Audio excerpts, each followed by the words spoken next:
my gosh. Hey guys, it's Olivia and welcome back to my channel. Today I'm going to be interviewing one of my teachers and a well-known dancer in the dance community, Jenifer Ringer. She is a retired principal at New York City Ballet, and she's now the dean at Colburn Dance Academy, which is where I spent the last 3 years of my training.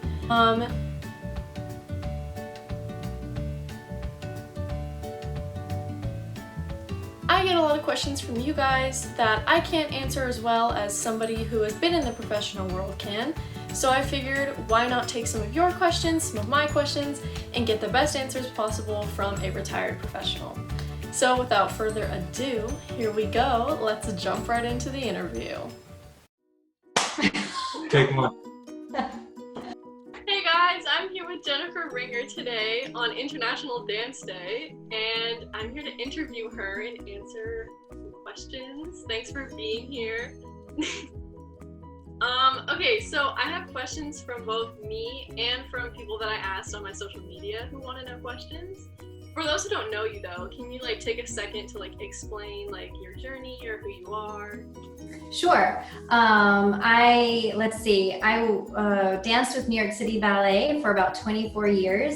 So I got into the company when I was 16 and danced there. It took me about 5 years to be promoted to soloist, and then there was another 5 years before I was promoted to principal.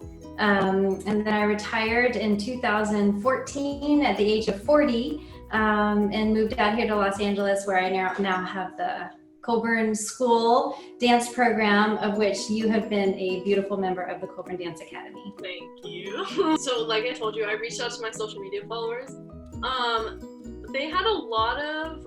They wanted to know what's the transition from student to professional, because student is a lot of just training and technique, but then when you go to professional there's a lot of artistry and different levels of that. So what was your biggest realization that there was a transition that you had to make? I think, there were a couple of differences between being a student and a professional. I think one of the biggest shocks for me was the lack of rehearsal that happened once I became a professional. I was so used to, as a student, rehearsing something for 3 months, maybe 4 months. And all of a sudden, when I got into the company, we were lucky if we got 3 or 4 days of rehearsal. And so it was the rapidness with which we would have to absorb the material and then produce high quality artistic material that was a big surprise for me. So I think it was that, it was that showing up for class in the morning and being ready for whatever was thrown at me and feeling like I needed to instantly in the studio produce at a very high level. There was no time to kind of think about it or work on it. We really had to just do it. And so I kind of had to learn, how to absorb the material quickly and produce something of a high quality immediately. But I also had to learn how to be free to make mistakes, go ahead and try things and see what would work, because we just didn't have time to think about it. So I needed to really throw myself out there. Whether I was feeling confident or not, I had to throw myself out there and just experiment and, try my best. I feel like you bring a little of that to Colburn also, because at my previous studios we rehearsed for months, 4 months. But when I came to Colburn, we had these 3-week periods where it was just every day, and that was even an adjustment. So I could see going from 3 weeks to 3 days would just be even so much more. It would just be so hard. But it's true. Yeah, we try to make it a little bit more quick for you guys too at the Dance Academy, because we do feel like it's part of the training to become a professional. I get asked by a lot of people, just on my social media, how to meet the standards of an ideal ballet body, but there's questions and concerns around what the proper weight is or what you should look like. Because I know that's something that you have talked about before. What's something that you think people should know going into the ballet world or being in the ballet world and feeling like they don't fit the right standard or the right image? I think that That's a great question. And I think it's a really important question. And I think it's a question that people have to keep asking and talking about. There's a couple of things, there's this idea out there of the perfect ballet body. And I think that there is a certain aesthetic look that the dance world wants ballerinas to have, which is that very fit, kind of light feeling, because ballerinas are supposed to be ethereal. But I think that every body type has its own advantages and possible challenges in order to kind of fit into that mold that is the ballet world. However, I think that for dancers, young dancers today, it's important to appreciate your body, appreciate the body type you have, and try to figure out a way that you can be healthy and fit into this idea of the ballet body, but in a healthy way and in a way that's uniquely you. Because I think that if the young dancers look at the ballerinas of the world today, they're going to see every single body type represented. And you actually will see exceptions to the perfect ballet type body everywhere. There are very few ballerinas actually that have the perfect ballet body. And I guarantee you that every ballerina out there has an aspect of themselves that they're insecure about. Because, there's this standard of perfection, but one person's perfection is not another person's perfection. And so I think that a lot of people, including the most famous ballerinas in the world, have felt insecure about parts of their body. And so I think a lot of the journey of a professional ballerina is to understand that they're going to make their instrument, which is their body, the best that it can be. But the most important thing is not how the body looks, but it's how it dances. It's about the movement quality. It's about the artistry. I would watch a rock that was artistic and could move all day long. I don't care what it looks like. I want to be moved. I want it to be musical. I want it to be artistic. I want to see the artist that's behind your eyes. That's what's interesting. It's not about seeing a perfect body doing perfect things with perfect turnout and legs up around the ears. It's about the story they tell even when there's no story. It's about seeing who they really are and how they hear the music and how they want the music to come out expressed through their bodies. So I think really focusing on those things is a much better and more productive and healthy way of thinking about yourself as a dancer. And I think that's so important, because when you go and you watch people perform, you're looking at how they express themselves. You're not looking at them on stage being like, oh, look at that, look at this. It's what they're doing to move you. So I think it's so important to look at it that way. What's one piece of advice you would give to all the dancers who are in quarantine right now? Because motivation is tough right now, because you're not in a studio. You can't necessarily do all your favorite steps that you would want to do that make you really excited to be in class. So what's one thing that you would say to just keep in mind while we're in quarantine before we can get to the other side of this? I think, I think it's so hard right now. And I'm so incredibly proud of the world of dancers. I know how hard this is for the students right now. I feel such love for you guys, because I feel like it's really so challenging. And I know that it's so hard to get to class when getting to class is just maybe in your bedroom or your kitchen, and it doesn't feel the same and it doesn't look the same, and you don't know how long you're gonna have to be doing it for. So I would encourage the students that, everybody's in that boat together. We're all floating in this kind of ocean of uncertainty together. So every time they get to class and they do that bar, they have won that day. Also, if there's a day where they're I need a break and I can't do it again, and they decide to take a break for mental health purposes, they've also won. I think it's important to keep working, but I think it's also important to have a break if it gets to feel too much. or also to shake it up if you need to. Like there's a day, if you're a ballet dancer and there's a day where you just think another tandu is going to drive you nuts, then find a hip hop class, like find something else to do. If you can stay moving, I think it's important.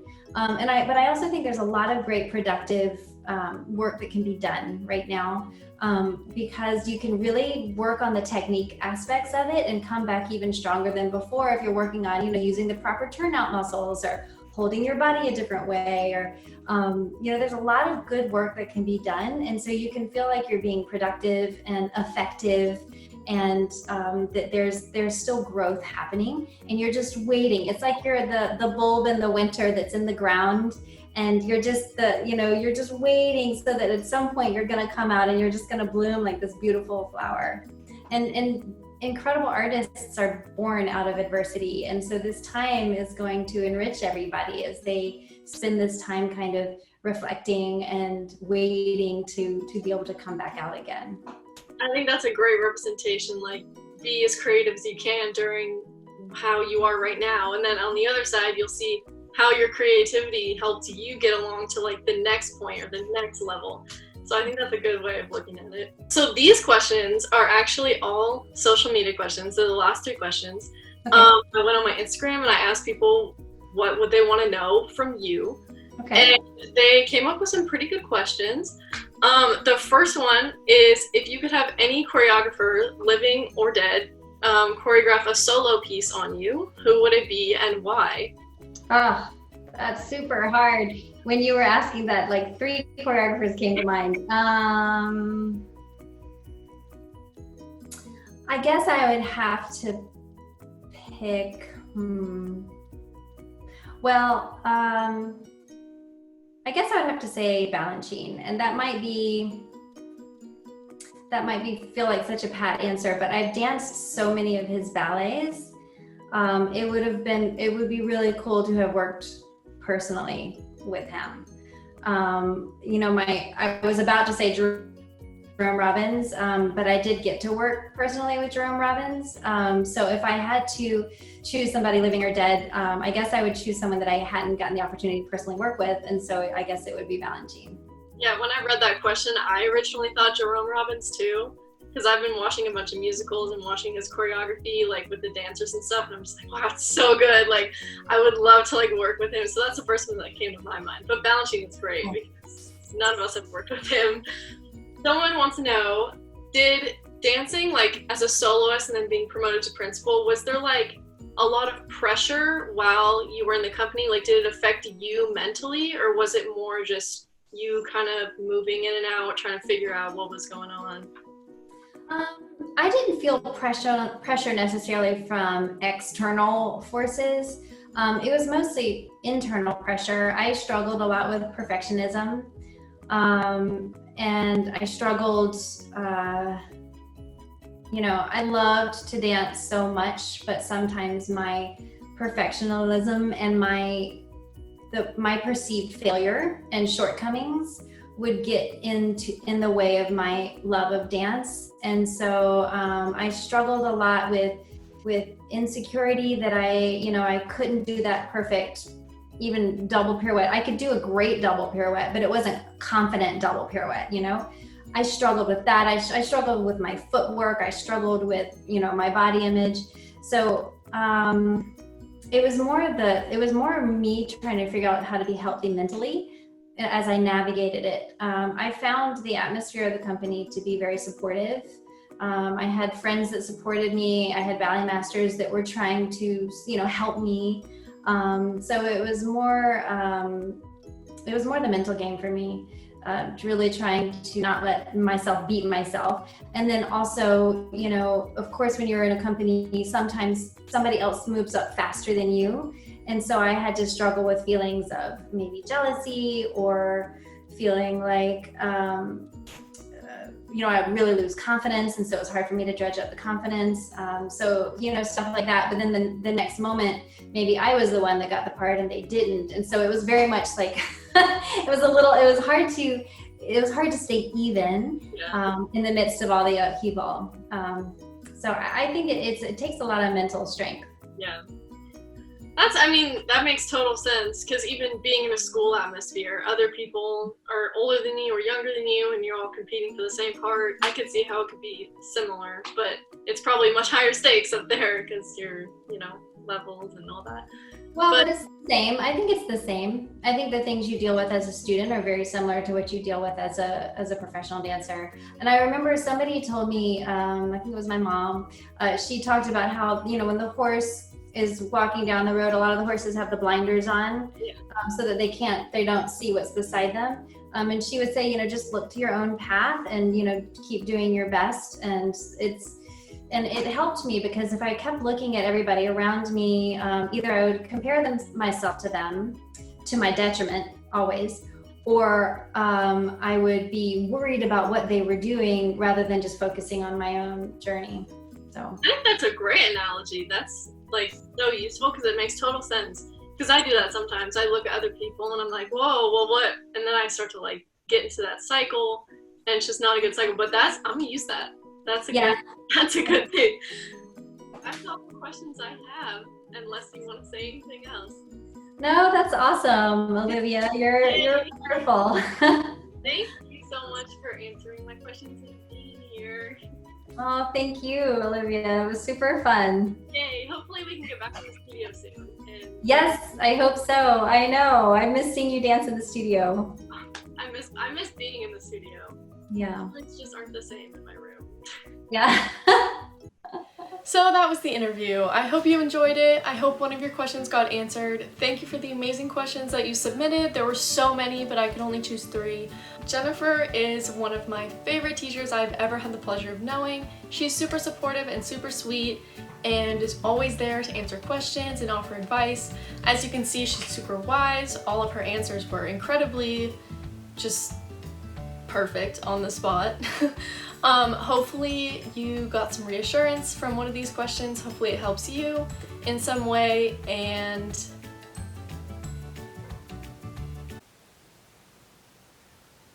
I'm blanking.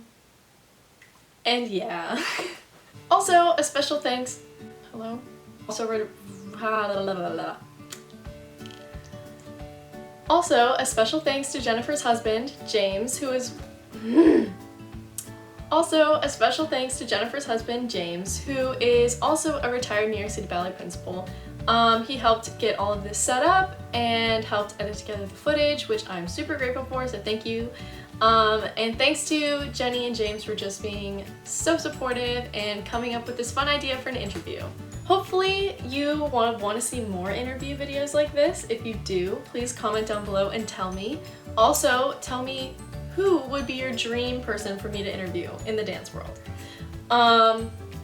Make sure that you like this video, make sure that you subscribe, and make sure you hit the bell to receive notifications when I post on YouTube.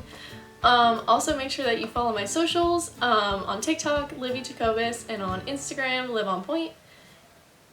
And I'll see you next time, I guess.